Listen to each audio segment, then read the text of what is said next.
So guys, bago kami magsimula, no? Gatal lang. Pababa tayo. Easy.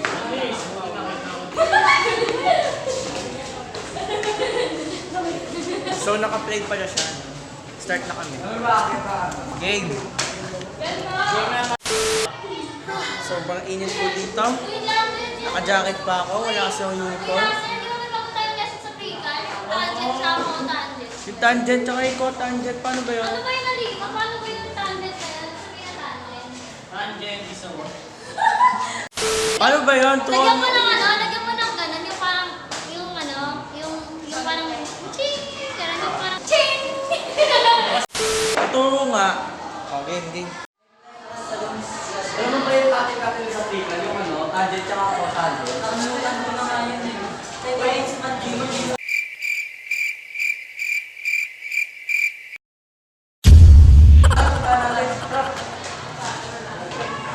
Ano po yung pinagkaiba ng tangent tsaka cotangent? Madali lang yan. If tangent is a tangent, then it is not a cotangent. Pero pag lahat gusto nyo bang malaman kung ano yung sabihin ng tangent at cotangent? Ano nga po ba? Ito ang ibig sabihin ng tangent.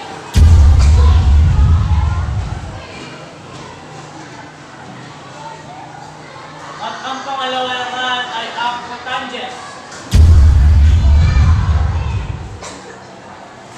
O di ba ngayon naiintindihan nyo na ba? Oo. At sa akin paninigurado kayo ay makapasa na sa inyong exam. Sige, umayos na kayo.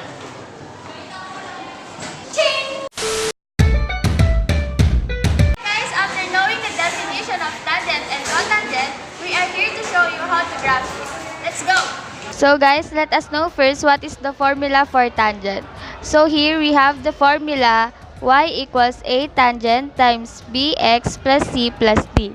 And what is a? So a is amplitude, b using to find period, c phase shift, and d for any vertical shift.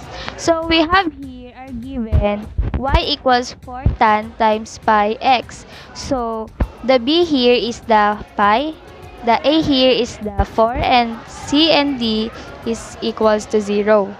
So here we have the value of x, 0, 1, 4, 2, 4, 3, 4, and 4. And here 0 is equivalent to 0.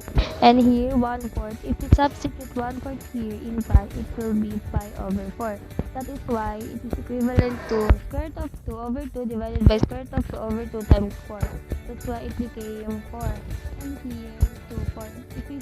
If we substitute here in pi, it will be 1/2, and then it will be pi over 4. That's why it is undefined. And here 3/4. If we substitute here in pi, it will be 3 pi over 4, equivalent to negative square root of 2 over 2 divided by square root of 2 over 2 times 4, equivalent to negative 4. And then here 4/4, 1 and 0. That's why it's 0. Here we have our Cartesian plane, and we just showed you the x here in the table, 1/4, 1/2, 3/4, and 1. So the thing that we did here, every value of y, we just plot here in the Cartesian plane. That's why it became just like this. Here it became 0 because of this. And here 4, 4, it's because of this.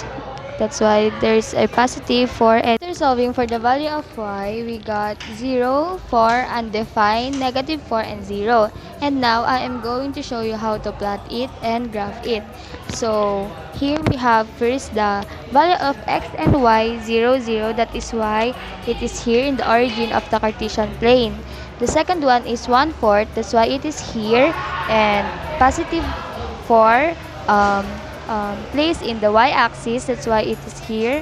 And the next one is 2/4, but the y is undefined. That's why it is not going to be plotted. And the next one is 3/4 and negative 4. That's why it is here.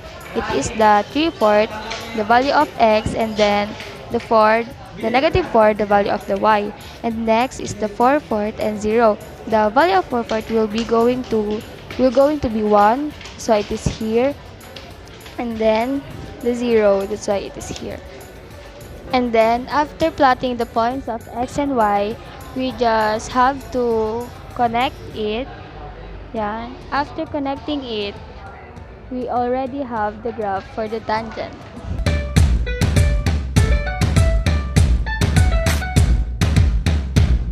Hi guys, so now I'm gonna teach you how to solve and graph cotangent. So let's start. As you can see, ang formula for cotangent is y is equals to a cotangent of bx minus c plus d. So dito, ang equivalent ng a is amplitude. Sa b naman is using to find period. Tapos yung c is yung phase shift. Tapos yung sa D naman is for any vertical shifts. So, magsa-start tayo dito sa example natin. So, dito sa example na given, meron tayong y is equals to 2 cotangent of x plus pi over 4 minus 1. So, ang una muna natin gagawin is, ilalagay muna natin lahat ng given. So, ang given natin para sa A, which is yung amplitude, is 2. Then, sa B naman natin is 1. So, dito sa period natin, ang given natin is pi over b. Since yung b natin is equals to 1, ilalagay natin siya dito. Is equals pi over 1 or pi. Then, sa c naman natin, yung phase shift natin is negative pi over 4.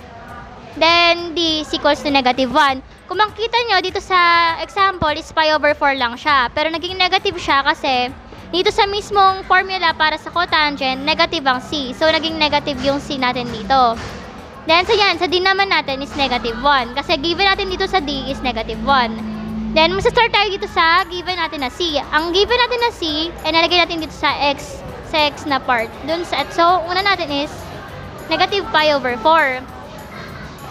So, para makuha natin yung y value niya, isa-substitute natin siya sa given na example. So, y is equals to 2 cotangent of x plus pi over 4 minus 1. So, isa-sub natin siya dito sa x. Di negative pi over...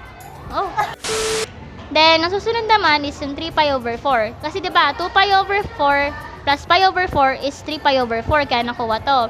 Di, sa-substitute naman natin siya dito. Di, 3 pi over 4 plus pi over 4 is equals to 1. Kasi, pag tinan natin siya, magiging 1 lang siya. Di ang magiging coordinates lang niya is negative 1 tsaka 0. Di ba nga, para makuha ang cotangent is x over y. Di negative 1 over 0, which is undefined. So, yan, meron na tayong values, di ba? Susunod na gagawin natin is ipa-plot na natin siya dito. So, yan na, i-graph natin. So, yung pinakaunang i-graph natin is itong negative pi over 4, tapos yung y naman niya is undefined. So, pag undefined yan, broken lines na lang yan dito sa negative pi over 4 since yung y niya is undefined. So, ang susunod naman is 0. So, ipa-plot natin yung 0 sa x axis.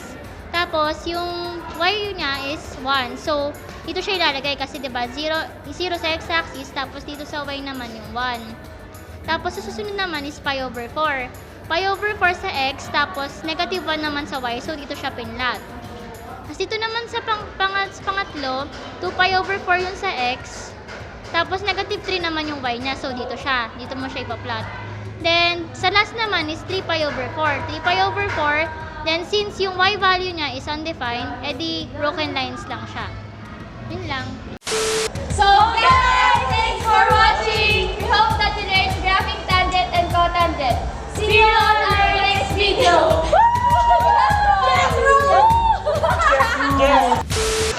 Yon, so guys, akala nyo tapos na? Di pa. If na sabihin mo. May message. May message pa sa inyo sila Red, tsaka si Jacob. Ayan, Logic. sabihin na. So, may logic tayo. So, if yung solution ay true, so may logic tayo. So, if ang solution ay true, edi true yun. Pag yung graph ay true, edi true. Kapag dalawa yung tama, edi true yun. Diba? Yun yung logic. Let's go!